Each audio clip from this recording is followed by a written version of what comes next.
Olá pessoal, muito bom dia. Professor Kennedy Francis chegando neste momento para mais uma aula de tratamento de esgoto. Hoje é sexta-feira, né? Dia bom. Só que, diferentemente das sextas-feiras, hoje eu não vou colocar a música do sextou, porque não sextou. Tá certo? Amanhã, sábado, tem aula, tá? Aula, né, que já já a gente vai explicar, né, no final dessa aula a gente explica o que é que vai ser amanhã, tá bom? Por isso que não tem música, mas amanhã vai ter uma musiquinha pra gente animar um pouquinho, começar mais animadinho, vocês começarem mais animadinho dia de sábado, tá? Então hoje a gente vai começar, né, nossas aulas nesse período que estão sendo gravadas, né? A gente vai ser mais direto, tá? A gente vai abordar os assuntos de uma maneira mais incisiva. Então os vídeos eles são mais curtos, mas aí, né, vocês vão ter a condição de assistir com bastante calma, ver os exercícios. Hoje a gente tem umas continhas para fazer, tá? Temos algumas lógicas a serem vistas. Então, sem mais delongas, eu quero saudar também você que está me acompanhando no YouTube. Bom dia, boa tarde ou boa noite, independente da hora, né? Além dos meus alunos, né, que estão vendo de forma assíncrona essa aula.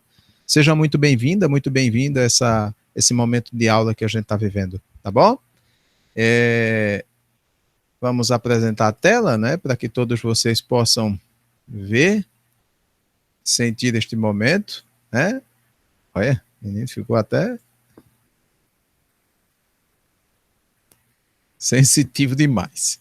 Bom, a tela já está mostrando para todo mundo, né? Lembrando sempre, e é uma praxe nossa, que o material a seguir ele se constitui numa videoaula para material de estudos do IFPE nesse período de excepcionalidade sanitária da pandemia da Covid-19. Né? Seu uso, cópia ou divulgação em parte ou no todo, por quaisquer meios existentes, somente vai poder ser feito mediante autorização expressa deste servidor e do Instituto Federal. Quem solicitar autorização a mim, eu digo que tenho um grande prazer em autorizar para fins, né, educacionais, né, o compartilhamento para fins educacionais. Hoje, a gente vai para a terceira parte dessa questão de níveis de tratamento de efluentes, só que nós vamos nos ater muito mais a essas duas questões aí. O cálculo do tempo de detenção hidráulica das unidades e da eficiência do sistema de tratamento. Tá? São duas coisas assim muito importantes que vocês precisam ter noção e vão saber hoje. Veja só a figurinha, né, que vem nos acompanhando nesta semana, vai acompanhar vocês também amanhã, tá? Onde a gente traz uma visão geral do sistema de tratamento. Por que eu trago essa figura? Porque ela se constitui muito interessante para que vocês entendam uma coisa. Hoje a gente vai tratar de tempo de detenção hidráulica e vamos tratar de eficiência do sistema, tá bom? Primeiro, tempo de detenção hidráulica. A gente vê aí que o sistema ele é composto por partes. Então a gente tem diferentes etapas, né, que vão compor esse processo macro de tratamento. E cada uma dessas etapas, ela vai ser dimensionada de maneira tal a que receba esse esgoto, esse efluente, ele passe por uma etapa de tratamento e siga o seu rumo para a próxima etapa até chegar à parte final de lançamento. E aí, cada etapa dessa que vai ser cumprida, ela tem um tempo determinado. Então, o esgoto ele vai passar pela passa pelas grades, pelo desalinador, vai ter sua vazão medida na calha Paschal, vai receber os produtos químicos para facilitar as reações de flotação, de coagulação, como a gente já viu ontem, né? E aí ela segue para os decantadores. Nesse período é que a gente tem grande influência desse tempo de permanência que vai estar diretamente relacionado com a eficiência do sistema, tá?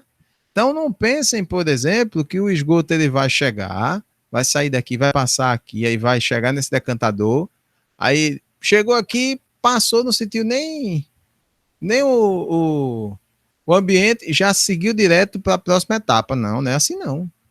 Tem um tempinho que ele tem que ficar. É o chamado tempo de detenção hidráulico, tá? É o tempo médio que normalmente vai ser expresso em dias, onde esses despejos líquidos, onde esse esgoto que está sendo tratado na estação, ele vai permanecer seja numa unidade específica dessa estação ou mesmo no próprio sistema, tá? Então, o que acontece? Você pode ter um tempo de detenção hidráulico aqui dimensionado, pronto, esse decantador, ele foi dimensionado para ter tanto de comprimento, por tanto de largura, uma profundidade de, sabe-se lá, tantos metros, uma capacidade de tantos mil metros cúbicos, e o efluente, ele deve permanecer neste decantador por 3 ou 4 dias, de modo que essa condição a qual este decantador foi projetado para que esses sólidos, esses coloides maiores e mais pesados, eles decantem, para que eles cumpram seu papel e desçam para o fundo do decantador, você precisa de tempo. Então, não é entrou, passou e saiu. Não, né? Então, esse tempo que é dimensionável e que você projeta essa parte do sistema para que ele de fato aconteça, é o chamado tempo de detenção hidráulico, tá? Ele vai relacionar essas variáveis aqui nessas duas fórmulas. Pode ser tanto de uma forma quanto da outra. Ele vai relacionar o volume do reator em metros cúbicos com a vazão média diária de efluente que chega, seja nesse tanque, nessa lagoa, ou mesmo nessa estação por completo, tá? Como também ele pode relacionar a altura ou comprimento de uma unidade, no caso, as medidas dessa lagoa, desse tanque, por exemplo, com a velocidade média que este líquido, que este esgoto vai percorrer nessa estação, nesse tanque, certo? Então são essas duas formas de cálculo do tempo de detenção hidráulico, desse tempo onde esse esgoto vai permanecer na unidade ou no sistema, tá? Também nós temos a chamada carga hidráulica volumétrica, que é um fator que vai ser o inverso do tempo de detenção, né? Enquanto o tempo de detenção ele vai estimar o período em que esse esgoto vai estar presente naquela unidade ou naquela estação, a carga hidráulica ela vai ser justamente a quantidade de esgoto que vai ser aplicada nesse reator. Quanto desse esgoto vai ser aplicado? Quanto de carga ele vai receber, né, por unidade desse mesmo reator, né? E aí existe uma coisa que é muito importante de ser vista.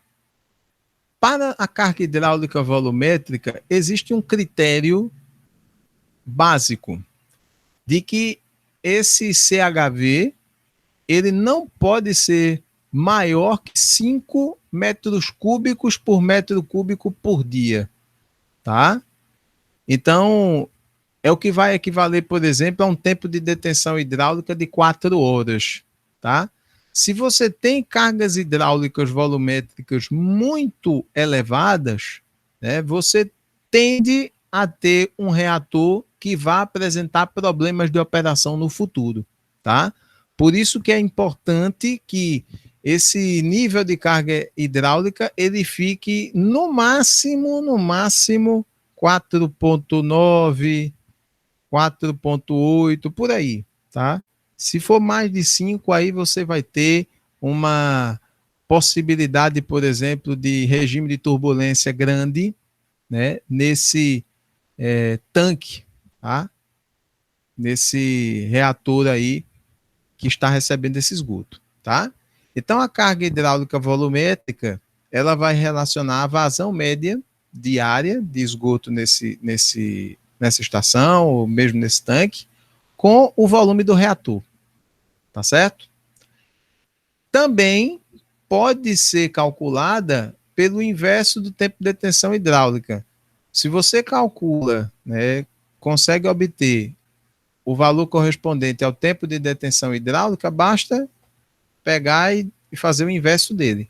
Né? Dividir 1 pelo tempo de detenção e você vai conseguir o valor da carga hidráulica volumétrica. Tá? Vamos num exemplo que eu acho que a gente consegue, né, ver bem isso aí. Tá? Uma determinada lagoa anaeróbia recebe uma contribuição de esgotos domésticos de uma população de 10 mil habitantes. Ó, cidade de médio porte, né? Pequeno, médio porte. Considere os seguintes aspectos. Contribuição per capita de esgoto de 160 litros por habitante dia. DBO de esgoto doméstico de 300 miligramas por litro. Temperatura média do mês mais frio de 20 graus Celsius. Taxa de carga orgânica aplicada em 50 gramas de DBO por metro cúbico dia. Profundidade da lagoa, 3,5 metros. E uma remoção de DBO de 50%. Diante de tudo isso, calcule o tempo de detenção hidráulica, a carga hidráulica volumétrica e a área desta lagoa, certo? Deixa eu tomar minha água.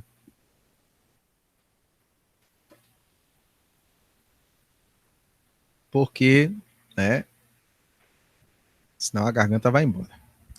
Então, veja, algumas coisas a gente precisa observar. Primeiro, né, a contribuição per capita desse esgoto aí está na média, né, na média do que se espera para termos populacionais, né? 160 litros por habitante dia, né? A gente tem um esgoto eminentemente doméstico aí com a DBO de 300 miligramas por litro, tranquilo. Um lugar com uma temperatura média relativamente baixa, né? 20 graus, né? Taxa de carga orgânica também tranquila, sem muitos problemas. Profundidade. Lagoas anaeróbias, elas precisam ter uma profundidade um pouco maior, pelo menos entre 3 e 5 metros, né?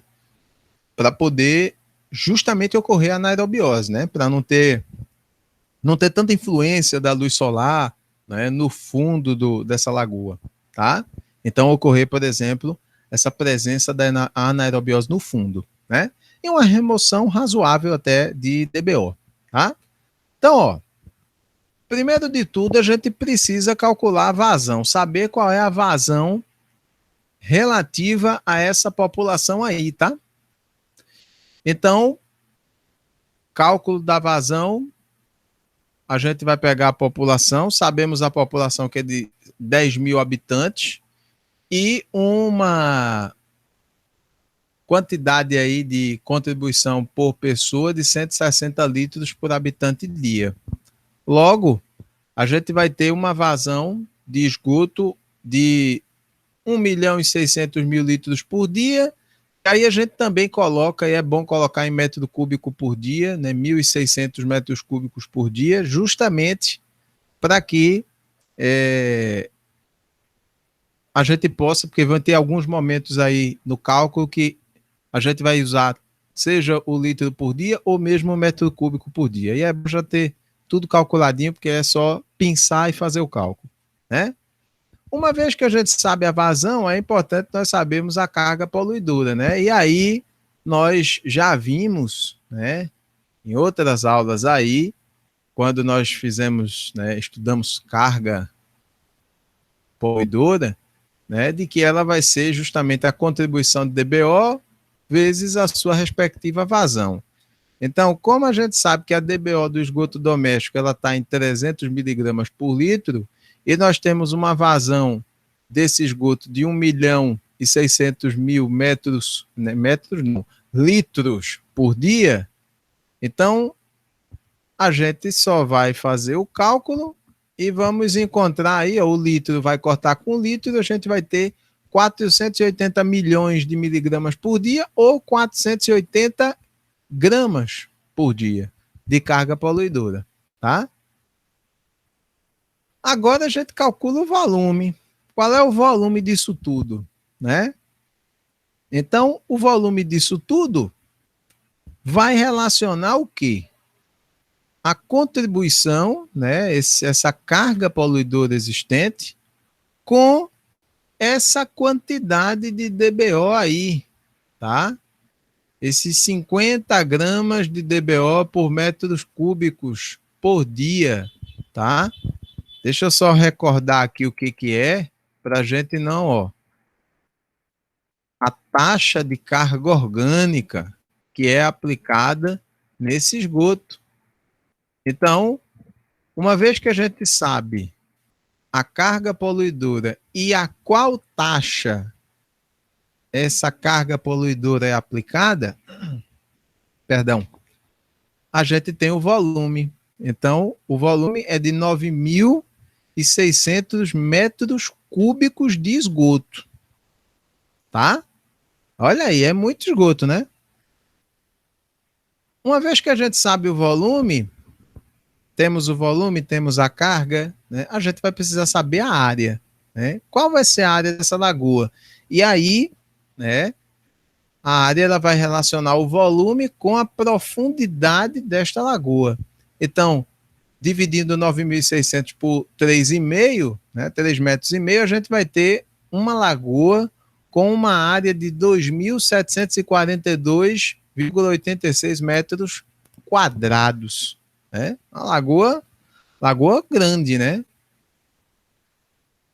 E aí, quanto tempo esse esgoto, esses 9.600 metros cúbicos de esgoto, eles vão precisar ficar nessa lagoa com 2.742 metros cúbicos numa profundidade de 3,5 metros.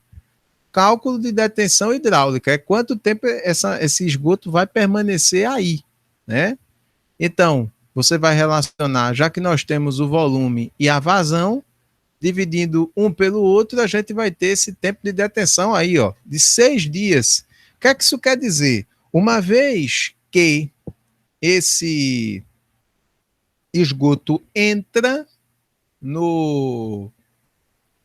na estação, né?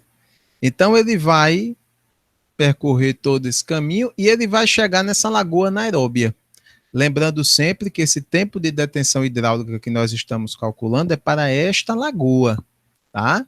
E aí ele vai entrar na lagoa, vai permanecer 6 dias, com todo o processo de anaerobiose rolando lá, decompondo a matéria orgânica, fazendo a limpeza que tem que ser feita desse efluente, e depois de 6 dias ele sai e vai para a próxima etapa.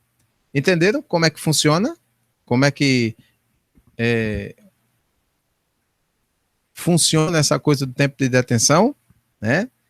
E aí, uma vez que a gente sabe que são 6 dias, a gente poderia até, né, fazer, e aí o próximo é justamente a carga hidráulica volumétrica. Então, no caso da carga hidráulica volumétrica, aqui nessa fórmula, a gente está relacionando a vazão de entrada com o volume desse efluente. E aí deu 0,16. Mas, né, eu esqueci minha calculadora, mas não tem problema, né?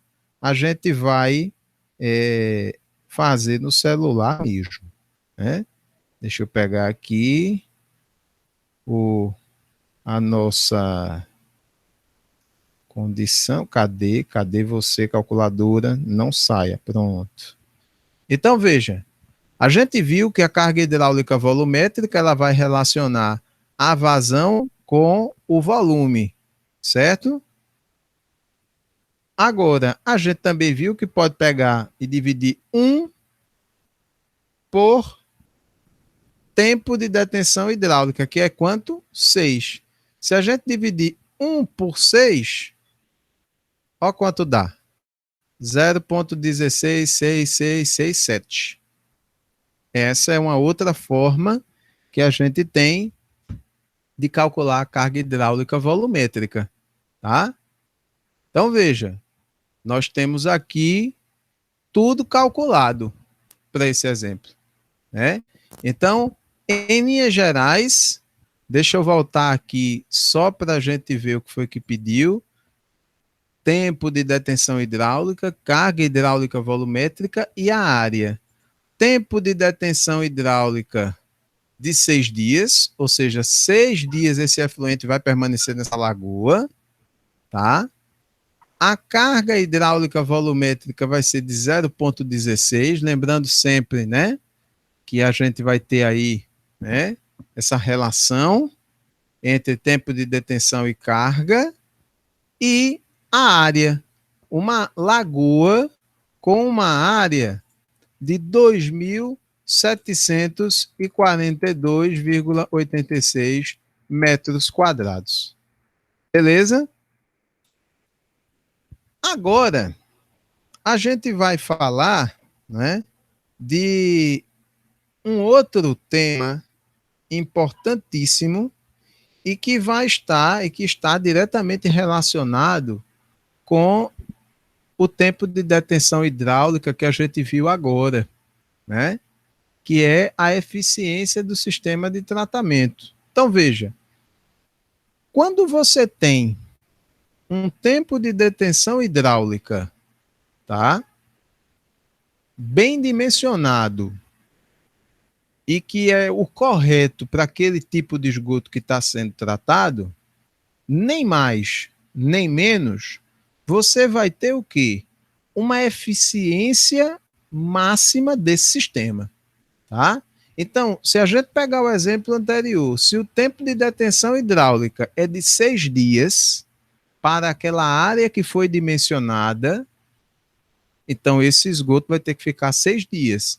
Se ele ficar 5, ele vai ter tratado, vai ter um nível de tratamento muito bom dentro do que foi esperado, mas não vai ser o máximo, porque ele ficou um pouco menos. E se ele ficar mais tempo, não vai adiantar muita coisa, porque já chegou no limite do tratamento. Entendeu? Então, tempo de detenção hidráulica vai estar diretamente relacionado à eficiência desse sistema. Então, esse cálculo ele vai justamente determinar o quão eficiente o sistema se comporta, o quanto ele vai ser, tá? Então, ele vai ser realizado, esse cálculo, utilizando resultados de DBO e DQO, tá? Normalmente, para as questões de estação de tratamento, a gente vai usar os valores de DQO, tá? Principalmente essas estações, né, com efluentes industriais, tudo. Então, as fórmulas para você ver essa eficiência do sistema, elas vão usar basicamente a DQO, mas você pode, com os dados de DBO presente, também seguir o mesmo raciocínio, tá? Esses dados eles são usados porque justamente eles têm uma larga utilização para determinar a qualidade de água e de efluentes, tá bom? Como também eles vão ser utilizados para medir esse nível de eficiência, tá? A expressão da eficiência é em percentual, é em percentagem, tá? Então você vai ter o que? A relação entre a demanda química de entrada com a demanda de saída. Você vai avaliar o esgoto que entra no seu sistema. Ele vai entrar de um jeito, com determinadas características. Vai passar por todo o tratamento, todas as lagoas, tudo que você projetou lá. E lá no final ele vai sair. Espera-se que ele saia numa condição melhor do que entrou. Senão, sua eficiência vai ser zero, né? Ou muito baixa, tá? Então, esse é o cálculo da eficiência que vocês vão aprender a fazer hoje, tá? Agora, aliás. E aqui a gente traz um exemplo bem tranquilo, bem simplesinho, para calcular a eficiência de um sistema de tratamento de esgoto, considerando os seguintes dados, tá? DQO de entrada de 300 miligramas por litro e uma DQO de saída de 208. O que aconteceu? Esse esgoto chegou na estação, foi medida a DQO dele e apresentou um nível de 300 miligramas por litro. Passou por todo o tratamento e foi medido na saída. Estava com 208, tá? Depois de todo o tratamento. Então, como é que a gente calcula a eficiência? De maneira muito simples, calma, tranquila.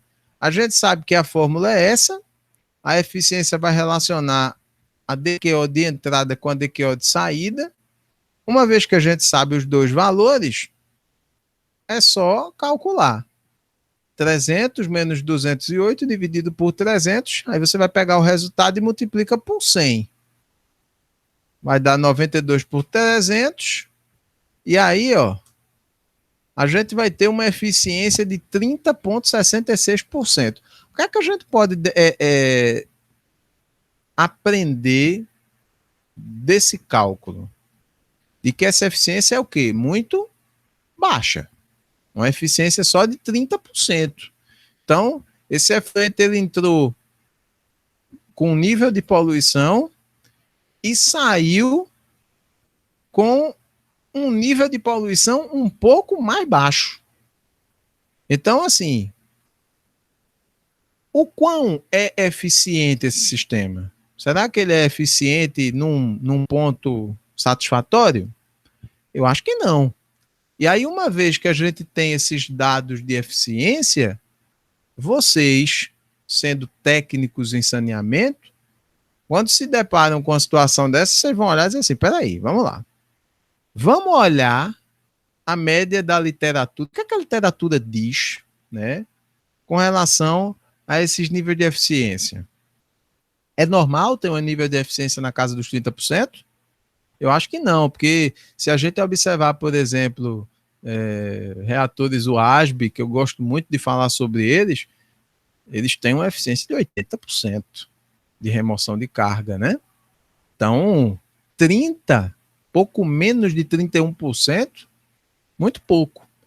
Então, uma vez que você identifica que tem um nível mais baixo, então, peraí, vamos ver o que é que está acontecendo para que esse sistema esteja funcionando dessa forma, né?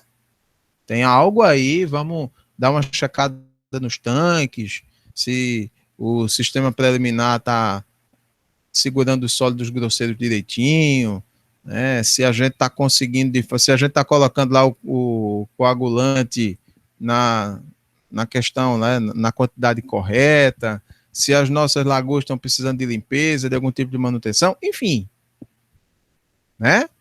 São coisas que precisam ser vistas, reorganizadas, readequadas dentro do sistema, tá?